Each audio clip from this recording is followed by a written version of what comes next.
As we anticipated the 200th anniversary of the first vision received by Joseph Smith, the first presidency and quorum of the 12 apostles pondered what we might do to commemorate appropriately this unique event that initiated the restoration of the gospel of Jesus Christ and ushered in the dispensation of the fullness of times.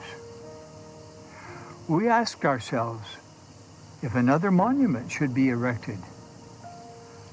But as we considered that unique manifestation of revelation and the historic international impact of that first vision, we felt impressed to establish a monument of words of solemn and sacred proclamation, written not to be carved in tables of stone, but in words that could be etched in the fleshy tables of all human hearts.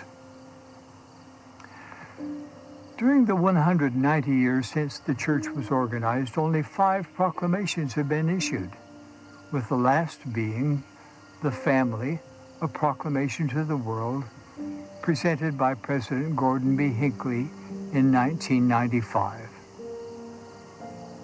Now, as we contemplate this significant time in the history of the world and the Lord's charge to accelerate the gathering of Israel in preparation for the second coming of Jesus Christ, we, the first presidency and quorum of the 12 apostles, issue the following proclamation.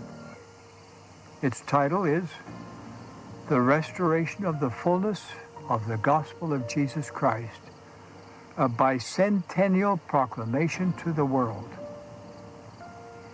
It is authored by the First Presidency and Quorum of the 12 Apostles of the Church of Jesus Christ of Latter-day Saints. It is dated April 2020.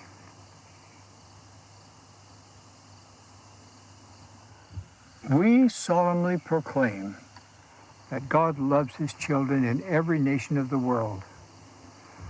God the Father has given us the divine birth, the incomparable life, and the infinite atoning sacrifice of His beloved Son, Jesus Christ.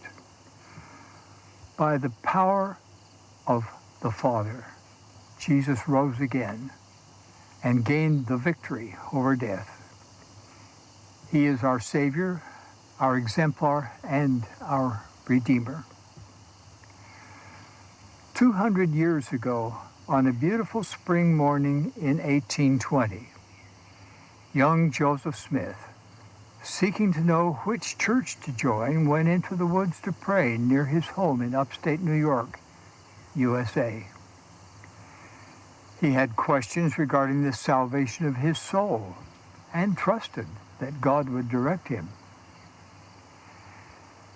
In humility, we declare that in answer to his prayer, God the Father and His Son, Jesus Christ, appeared to Joseph and inaugurated the restitution of all things as foretold in the Bible. In this vision, he learned that following the death of the original apostles, Christ's New Testament church was lost from the earth. Joseph would be instrumental in its return. We affirm that under the direction of the Father and the Son, heavenly messengers came to instruct Joseph and reestablish the church of Jesus Christ. The resurrected John the Baptist restored the authority to baptize by immersion for the remission of sins. 3 of the original 12 apostles, Peter, James, and John, restored the apostleship and keys of priesthood authority. Others came as well, including Elijah, who restored the authority to join families together forever in eternal relationships that transcend death. We further witness that Joseph Smith was given the gift and power of God to translate an ancient record, the Book of Mormon, another testament of Jesus Christ. Pages of this sacred text include an account of the personal ministry of Jesus Christ among people in the Western Hemisphere soon after his resurrection. It teaches of life's purpose and explains the doctrine of Christ, which is central to that purpose. As a companion scripture to the Bible, the Book of Mormon testifies that all human beings are sons and daughters of a loving Father in heaven, that he has a divine plan for our lives, and that his Son Jesus Christ speaks today as well as in days of old. We declare that the Church of Jesus Christ of Latter-day Saints, organized on April 6, 1830, is Christ's New Testament church restored.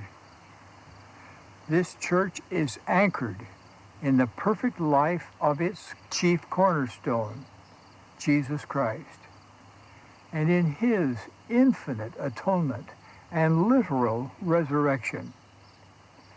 Jesus Christ has once again called apostles and has given them priesthood authority. He invites all of us to come unto him and his church to receive the Holy Ghost, the ordinances of salvation, and to gain enduring joy. 200 years have now elapsed since this restoration was initiated by God the Father and his beloved Son, Jesus Christ. Millions throughout the world have embraced a knowledge of these prophesied events. We gladly declare that the promised restoration goes forward through continuing revelation. The earth will never again be the same, as God will gather together in one all things in Christ. With reverence and gratitude, we as his apostles invite all to know, as we do, that the heavens are open. We affirm that God is making known his will for his beloved sons and daughters. We testify that those who prayerfully study the message of the restoration and act in faith will be blessed to gain their own witness of its divinity and of its purpose to prepare the world for the promised second coming of our Lord and Savior, Jesus Christ.